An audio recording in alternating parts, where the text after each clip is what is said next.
Mystical Secrets of the Universe, Part 2. I don't have a plan for this video. I'm just simply going to talk and share my last 7 days with you here. What's going on in my mind, and tell you some techniques and practical things that you can apply that I've learned from existing here in the universe.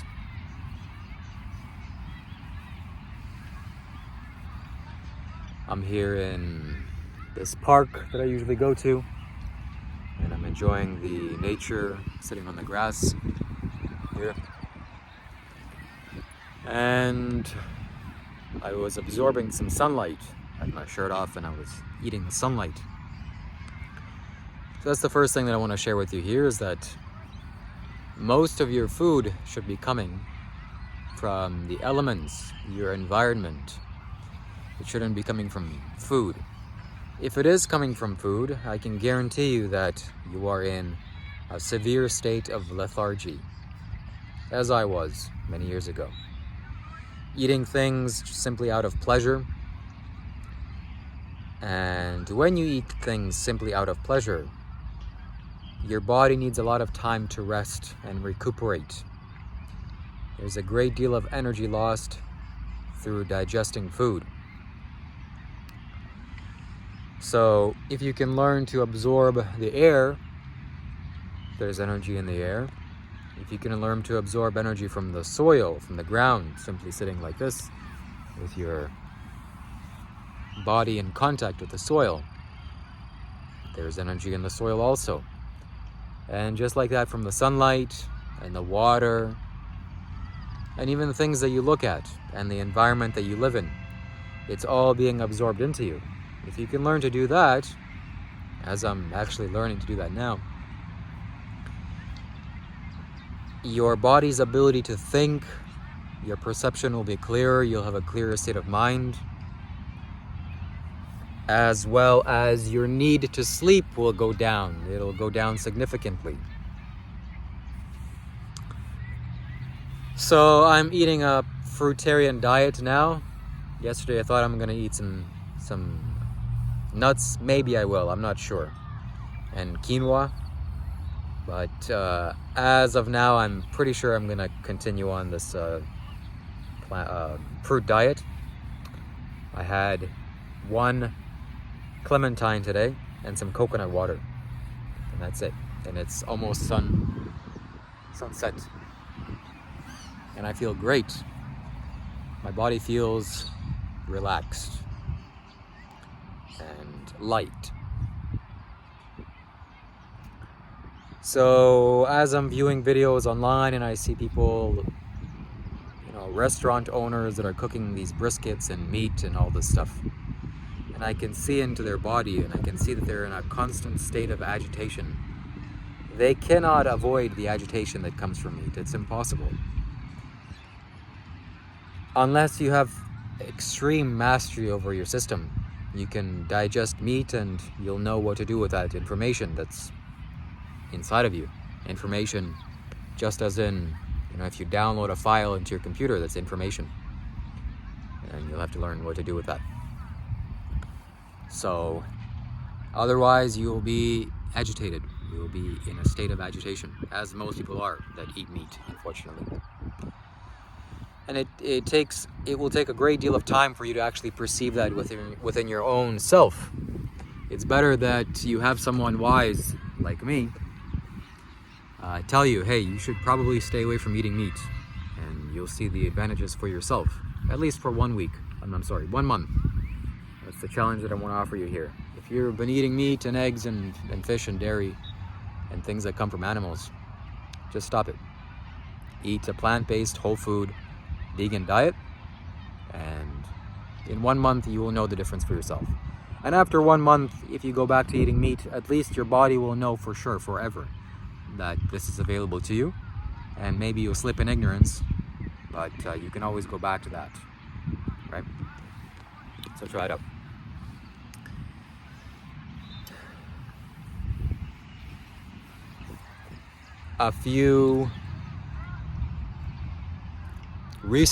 Recently being less than a year, So if you ever hear me say recently, that's less than a year. A couple of months ago, maybe a couple of weeks ago. I don't really know. I don't care about keeping the time or keeping track of these things. But something that came to mind, something that Sadhguru said, is that you need to align your geometry to the cycle of the sun. And you need to be in harmony with the cycle of the sun. If you're not, if your cycle is less than 12 years old, or less than 12 years, then you will be in a state of mental worry and agitation and anxiety, and you will have mental distress. And definitely a few years ago, my cycle was significantly less than 3 years. When I say a cycle of 3 years, that basically means that whatever is happening to me today will happen again in 3 years. So the cycle is a very fast cycle, and that's not good. So I was just sitting somewhere and I tuned myself to the cycle of the sun, and I could notice a significant or a severe difference in my physiology, and I could feel a sense of calm and relief knowing that my body, my physiology, is in tune with the cycle of the biggest object in the solar system, the sun. So that gave me a great sense of ease. In addition to this, later on I consciously understood that the largest cycle, according to Sadhguru, I'm not really aware of this. The largest cycle that a human being can go through is 144 years. That is the largest cycle in the solar system.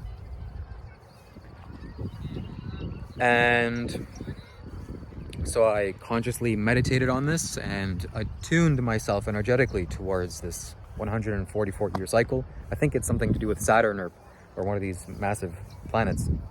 I'm not really sure. And now I'm on the largest cycle, I believe, if I can say something like this.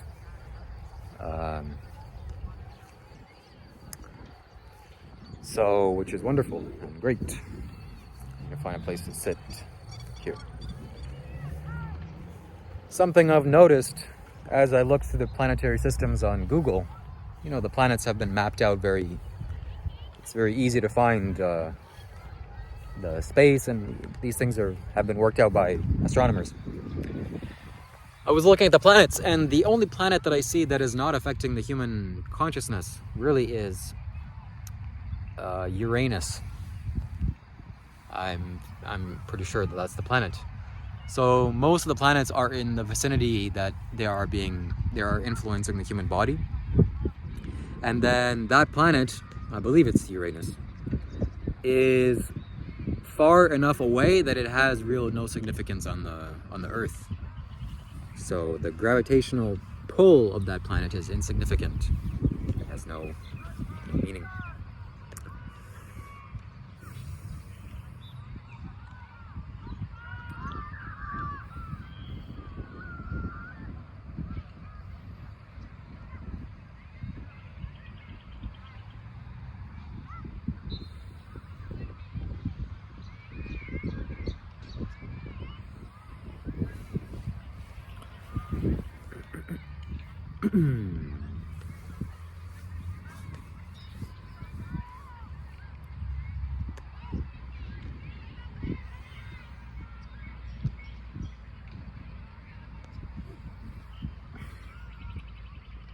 Just because a person is enlightened doesn't mean they know everything. Actually, it doesn't mean that at all. A person that's enlightened, they have just glimpsed into the true nature of reality. They just see things. They see the ultimate thing as reality or as true. But that doesn't mean to say that they perceive everything and know everything about the human birth and where this all goes and how this all functions. No, not at all. It takes a great deal of perception and focus to be able to see all that and to know all that and to learn all that. So that's what I'm doing now. And yesterday my attention's focus has gone towards something different than what it has been for the last 4 years. For the longest time I've been studying and watching Sadhguru, and that was my teacher. That was my whole life. I devoted totally myself to that man, to that individual. not really a man. And now that focus has shifted towards a being that I cannot find on YouTube, or is not in existence, so to speak. Or I should say, a being that does not have a physical body here. It's really difficult for me to talk about this being. I can easily talk about various other non-body beings from their characteristics, but this particular entity, I don't want to share anything with him or with this creature, because I don't know much about him or about it. Yet I know that he is explosive. It is explosive. It is the most powerful thing that I've ever seen, maybe that there ever is. And when I do talk about him in the future, maybe in a year or a few years from now, I want it to be exhaustive. I want to be able to know everything about him, about this creature. I'm talking about Shiva, of course. I want to know everything about him, about this person or this entity, and share that with you to the camera. So yesterday, as I was meditating at night, I don't really meditate actually, that word is useless. As I was sitting in bed and had my eyes closed and I was activating my third eye and just perceiving the universe all around me. And various things come to me every night, and I look at life and various things are learned and whatever else, etc., etc. And I shifted my attention away from Sadhguru, like I said, and shifted it towards the Adiyogi, the first yogi, the first guru, because that's the source of all knowledge, and I don't want to learn anything else from anyone else ever again. So whatever I want to learn, whatever I want to understand or question, whenever I need an answer to something, I will just simply turn my attention towards that being. And if you can't do that for yourself, you should look at Mount Kailash. You should look at that mountain. That mountain is the source of all knowledge. That mountain, I still don't fully understand what it is, but I know it's immense. It's the most immense thing that I've ever perceived on planet Earth. So, as I was meditating, or as I was looking with my eyes closed, I could see that this being, I didn't really understand what he was or how he is, or I just don't understand. I haven't perceived it yet. But as I'm starting to perceive him, I could see that he was alive. He wasn't a human form, or he is an individual. He was a creature, or like something. He was something. He's not human for sure. And he was somewhere in the Himalayas, and he did sit. I was listening to Sadhguru talk about it, and it was guiding me through this state, and I could perceive how it actually was, because the energy of what happened is there, and if you just attune yourself to that energy, you can feel it. Oh, okay, this is how it was. Just like, if I've given this example before. If someone throws a party at a house and it's very intense and people are jumping around, and then everyone clears the room at 2 a.m. and then some individual walks by that hasn't been to the party, and he could probably feel like, wow, something happened here. You can just feel the aura, the energy of that. So as I was feeling that, I could see that he attuned his geometry to such a perfect level that he could simply find a spot like this, sit down with his legs crossed probably, with his eyes closed, and that would be it. And he could sit like this for 10 years. His geometry perfectly aligned. Every single atom in his physical body, every single cell would just be in the perfect state of harmony or geometry, and there would be no friction, no resistance whatsoever, not at all, none at all. And he would sit, and he did sit for 10 years or however many long years. And the only reason why people saw that he was alive was because tears of joy tears of ecstasy would flow down his face. And word got around that this man is such an extraordinary being. He looks so extraordinary, and he just sits there. Word got around in India, and people from India traveled to the Himalayas and to see him. But after they got there, they would spend 3, 4, or 5 days, or maybe a week, just sitting there looking at him, and that would be it. Well, what's the point? You gotta eat, you gotta live, you gotta take care of your family, you gotta do all these things. So they would leave. And the story goes that only 7 remained. Only 7 men remained. And when he opened his eyes, he saw that these beings are, receptive and ready.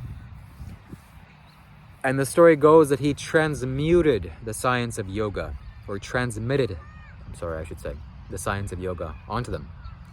So yoga is always a transmission. It is never a teaching.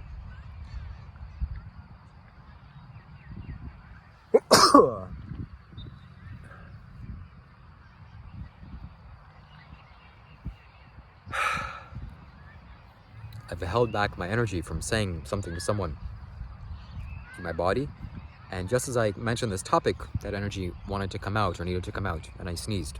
That was a release of energy. So yoga can't be taught. Okay, so I see these yoga programs going on here and in the rest of the world, virtually everywhere, and it's not really yoga. I want to come to these teachers and I want to say that you're not actually teaching yoga. You're not teaching yoga at all. What you're teaching is advanced stretching. That's what you should title your program. Hey everyone, come over here and learn advanced stretching techniques. I'm going to teach you how very advanced ways to stretch. That's what you're doing.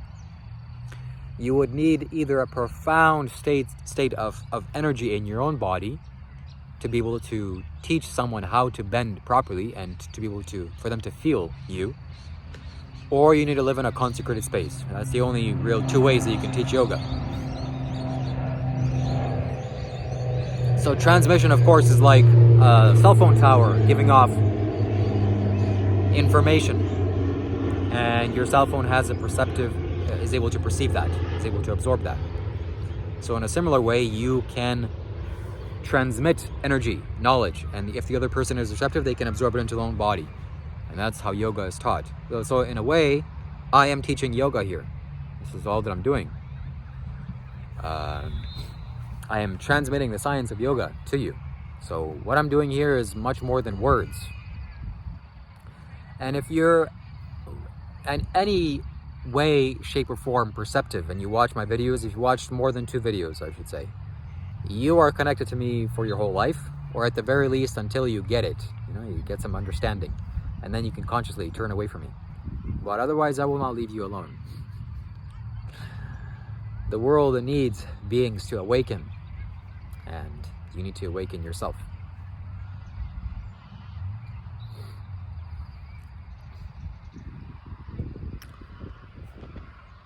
What else? So just like this, speaking about the science of transmission, you can transmit communication to someone or to others. You don't necessarily have to talk. In fact, talking is a slow way of communicating. It's a very rudimentary and coarse way of communicating. It's like very slow. Whereas if you attune yourself to the environment and you have your throat chakra activated and you're in a certain level of mastery within your own body, you can communicate to the space around you. You can change the molecules of the air around you that are, constantly bouncing, and you can make them think different thoughts.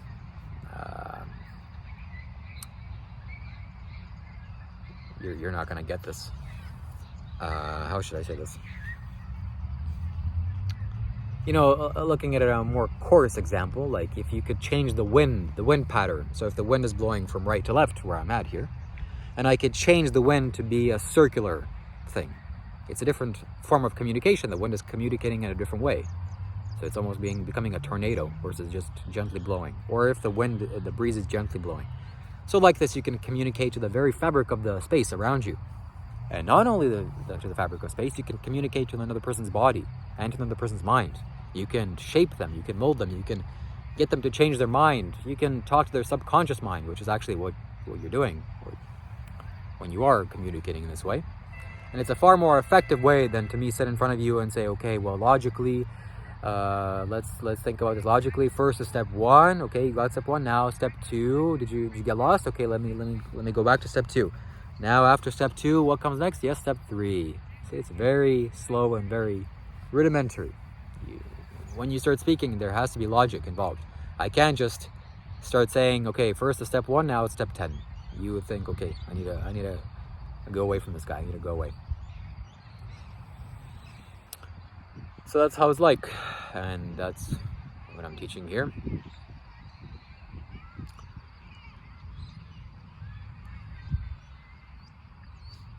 It's wonderful. This existence is wonderful, fascinating. I'm learning more about this existence every day, every waking moment of my life. I don't think I will stop. I don't think that I can know everything. It's not possible. Maybe it is. I don't know. But for sure, every cell of my being, I want it to be activated. Every atom of my existence, I want it to be glowing, shining, and vibrating to the highest intensity possible. So I want to be the highest manifestation of a human being that a human being can be. And I hope that sentence inspires you to also want the same thing, because you don't want small goals. Okay, this goes back to my last video that I just posted. You don't want to have a small, tiny goals of, oh, I want to live happily, I want to have a family, blah, blah, blah. No. You want to have the highest possible thing that a human being can get or can achieve. What else is there? Like, what do you know? It's like you're at a buffet and you're walking through the buffet, and the first food at the buffet that you see that's closest to you is like some bread, or some muffin, or some croissant. Okay, it's like puffed up bread, nice. But the very last food is like the most extravagant thing that a chef has worked on for 10 years, crafted a skill and just perfected this one food. It's the most delicious food that has ever been created on planet Earth. You just have to walk maybe 10 steps more and you'll get there. So don't settle for less. Settle for more. Settle for the ultimate.